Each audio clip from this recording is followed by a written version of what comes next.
विदेश से लौटा डॉक्टर बेटा जब अस्पताल के वार्ड में पहुंचा तो उसकी रूह कांप उठी। फर्श पर पोछा लगाती बुजुर्ग महिला कोई और नहीं बल्कि उसकी अपनी माँ थी और बेड पर लावारिस पड़ी थी उसकी दादी। आखिर केदारनाथ यात्रा का सच क्या था? सभी को नमस्कार। हिंदी वॉइस चैनल में आपका स्वागत है। आज की हमारी कहानी है वो मेरी माँ है, आपकी कामवाली नहीं, कहने वाले एक बेटे की कहानी। चलो कहानी में चलते हैं। सागर के मन में अपनी माँ और दादी के उदास चेहरे लगातार चमक रहे थे। सच कहें तो सागर पिछले 4 सालों से विदेश में था। पिता के निधन की खबर से उसे बहुत गहरा दुख पहुंचा था। उसका हृदय असीम वेदना से भर गया था।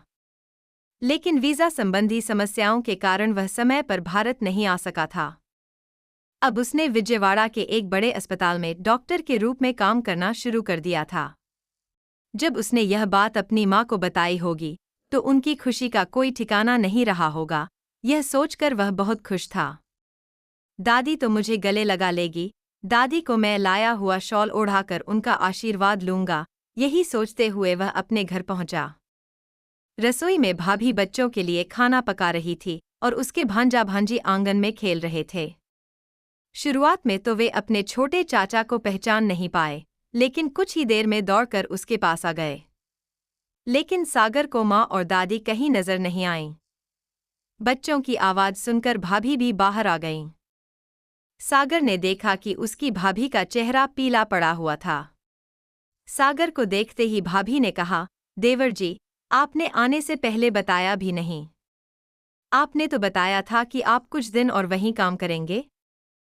सागर ने मुस्कुराते हुए अपनी भाभी से कहा, वहां आप सभी लोगों से दूर रहना मुझे अच्छा नहीं लग रहा था, इसीलिए मैंने यहाँ एक नौकरी के लिए अप्लाई किया था। विजयवाड़ा के एक अच्छे अस्पताल में मुझे नौकरी मिल गई। असल में मैं आप सभी को सरप्राइज देना चाहता था, इसीलिए मैंने भारत आने की बात किसी को नहीं बताई। सागर अपनी माँ के कमरे में जाकर उन्हें ढूंढते हुए पुकारने लगा, माँ, तुम कहाँ हो? फिर दादी के कमरे में जाकर कहने लगा, दादी देखो मैं आ गया हूँ, तुम कहाँ हो? वह घर का हर कोना ढूंढ रहा था। तभी पीछे से सोनू आया और बोला, किसको ढूंढ रहे हैं आप? दादी लोग तो यहाँ नहीं रहते। तभी गायत्री पानी लेकर जल्दबाजी में बाहर आई। अपने बेटे की बातें सुनकर सागर हैरान रह गया और उसने पूछना शुरू किया, भाभी, यह सोनू क्या बोल रहा है? माँ और दादी कहाँ हैं? वे कहीं दिखाई क्यों नहीं दे रही हैं? गायत्री ने सोनू को आंखों से इशारा करके बाहर भेज दिया और सागर से कहने लगी, यह तो बच्चा है देवर जी, कुछ भी बोल देता है। आप तो जानते ही हैं ना कि वे बहुत दिनों से केदारनाथ यात्रा पर जाना चाहती थीं। कुछ ही दिन पहले वे यात्रा पर गई हैं। सासू माँ के लिए डरने या चिंता करने की कोई जरूरत नहीं है। माँ मुझे रोज फोन करती हैं और उन्होंने कहा है कि वापस आने में थोड़ा समय लगेगा क्योंकि वहाँ नेटवर्क और सिग्नल की समस्या है। सागर अपनी माँ के कमरे में जाकर पिता की फोटो को देखकर रोने लगा। पिताजी, आज आपका बेटा आपके सपने को साकार कर चुका है। आज मैं एक डॉक्टर बन गया हूँ। जब मुझे विदेश के अच्छे कॉलेज में एडमिशन मिला था, तब आप अपने दोस्तों को फोन करके सबको बताते हुए कितने खुश हुए थे। अगर आज आप जीवित होते तो कितने प्रसन्न होते। वह फूट फूट कर रोने लगा। आप तो नहीं रहे और मैं माँ से भी नहीं मिल पाया। सागर को अपनी दादी से बहुत गहरा लगाव था। जब वह विदेश जा रहा था, तब उसकी दादी ने अपने पति यानी सागर के दादाजी की दी हुई अंगूठी याद के तौर पर उसके हाथ में पहनाई थी। दादी, मैं आपको भी बहुत मिस कर रहा हूँ, सागर ने मन ही मन कहा।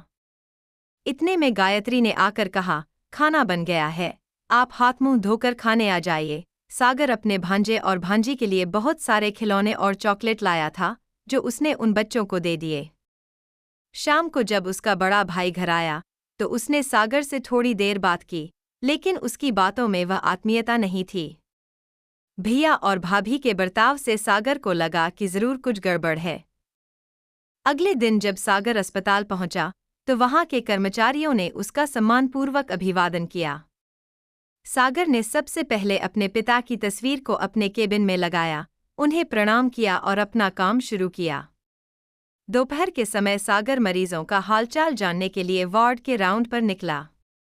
तभी उसकी नज़र बेड पर लेटी एक वृद्ध महिला पर पड़ी जो जानी पहचानी लग रही थीं। वे एक फटी हुई साड़ी से अपना सिर ढके हुए थीं।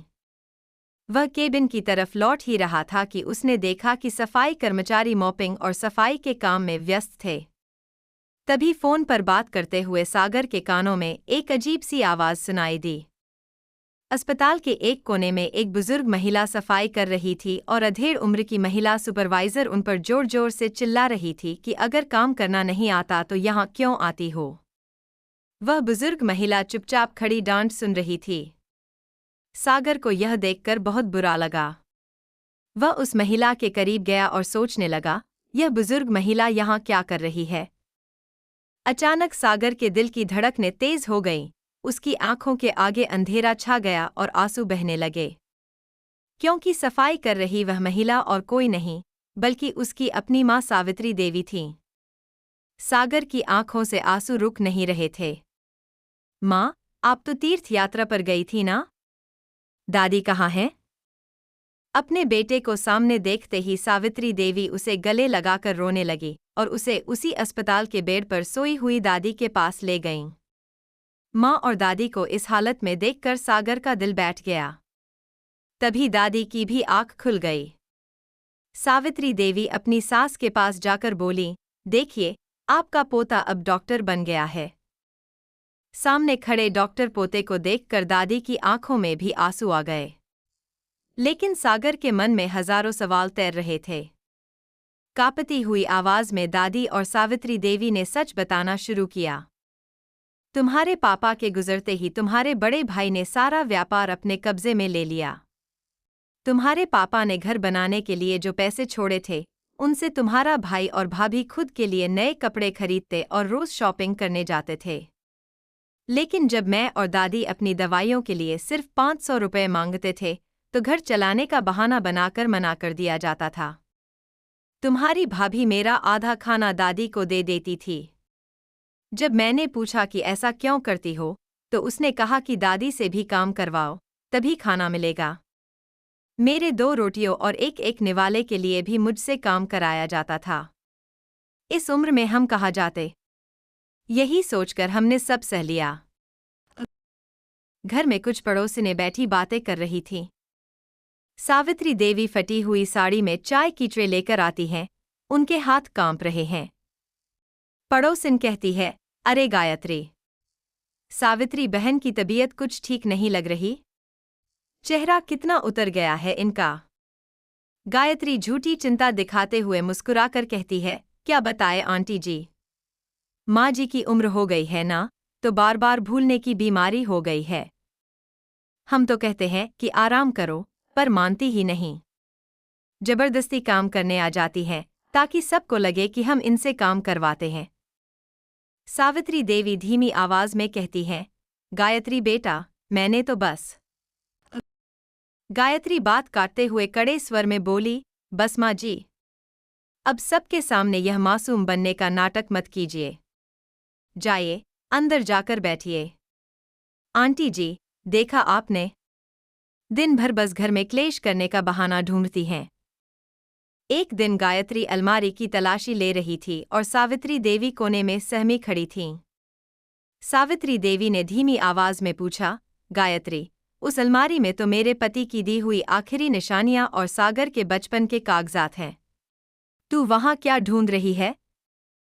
गायत्री एक छोटा डिब्बा निकालते हुए बोली, यह कंगन और चेन यहां छिपाकर रखी थी आपने? मुझे लगा कि सब बेच दिया होगा। अब यह मेरे पास रहेगी, घर का खर्चा चलाने के लिए। सावित्री देवी हाथ जोड़कर गिड़गिड़ाने लगी, नहीं बेटा, यह मेरे पति की आखिरी निशानी है। जब मेरा छोटा बेटा सागर आएगा, तो मैं उसे दिखाना चाहती हूँ। इसे मत ले जाओ। गायत्री क्रूरता से हंसते हुए बोली, सागर, आपका दुलारा सागर कभी वापस नहीं आएगा माँ जी। वह विदेश में जाकर आराम की जिंदगी जी रहा है, उसे आपकी और इस टूटे हुए घर की कोई याद नहीं है। वह डॉक्टर बन जाएगा तो आपको भूल जाएगा। इसलिए अपने इस झूठे सपने से बाहर निकलिए और अपनी औकात में रहिए। यह बताते बताते सावित्री देवी और दादी फूट फूट कर रोने लगीं। दादी अब कोई शारीरिक काम करने की स्थिति में नहीं थीं। सावित्री देवी ने आगे बताया, तुम्हारे भाई भाभी ने हमसे कहा कि कल तैयार रहना, तुम्हें अस्पताल ले जाएंगे। वहां तुम्हें 2-3 दिनों के लिए बाहर रहना पड़ सकता है, इसलिए 2 जोड़ी कपड़े रख लो। अगले दिन सुबह 10 बजे वे हमें यहाँ लाए और पेड़ के नीचे बिठाकर बोले कि डॉक्टर से बात करके आते हैं। लेकिन वे वापस नहीं आए और न ही कोई खबर दी। वे दादी को यहीं अस्पताल के बाहर छोड़कर चले गए थे और मैं तुम्हारे भाई भाभी को ढूंढने बाहर गई थी। रात के 8 बजे मुझे एहसास हुआ कि दादी को बहुत तेज बुखार है। बिना कुछ सोचे समझे मैं दादी को अस्पताल ले आई और डॉक्टर को दिखाया। दादी की ऐसी हालत देखकर मुझे रोना आ गया। मैंने तुम्हारे पिता की आखिरी निशानी अंगूठी और चेन बेच दी, लेकिन वह पैसा सिर्फ 3 दिन में खत्म हो गया। बिना पैसे के यहाँ इलाज नहीं होता। तभी यहाँ काम करने वाले एक व्यक्ति ने मेरे पास आकर कहा, अम्मा, देखने में तो तुम किसी बड़े घर की लगती हो, फिर यह हालत क्यों? उसने मुझे यहाँ नौकरी दिलाने की बात कही और मैंने तुरंत हाँ कर दी। यहाँ स्वीपर का काम करते हुए ही मैं दादी जी का इलाज करा रही हूँ। यह सब सुनने के बाद सागर गुस्से से उबल पड़ा। उसने कहा, हम तुरंत पुलिस में शिकायत दर्ज करवाएंगे। सागर तुरंत अपनी माँ और दादी को अपने कमरे में ले गया, उन्हें पेट भरकर खाना खिलाया और उनका इलाज शुरू किया। सागर ने अपनी माँ से कहा, अम्मा, वह घर आपका है। आपके बाद ही उस पर किसी और का हक होगा। आपसे वह घर कोई नहीं छीन सकता। आप दोनों मेरे साथ चलिए। दूसरी तरफ बड़ा भाई और भाभी अपने दोस्तों के साथ घर पर गाने गाकर डांस कर रहे थे और पार्टियां मना रहे थे। सागर जैसे ही घर पहुंचा, उसने सबसे पहले म्यूजिक सिस्टम बंद किया। उसने भाई से पूछा, तुमने तो कहा था कि माँ और दादी केदारनाथ यात्रा पर गई हैं। यह सुनते ही उसका भाई घबरा गया। उसी समय सागर के सब्र का बांध टूट गया। उसने अपनी माँ सावित्री देवी और दादी को घर के अंदर बुलाया।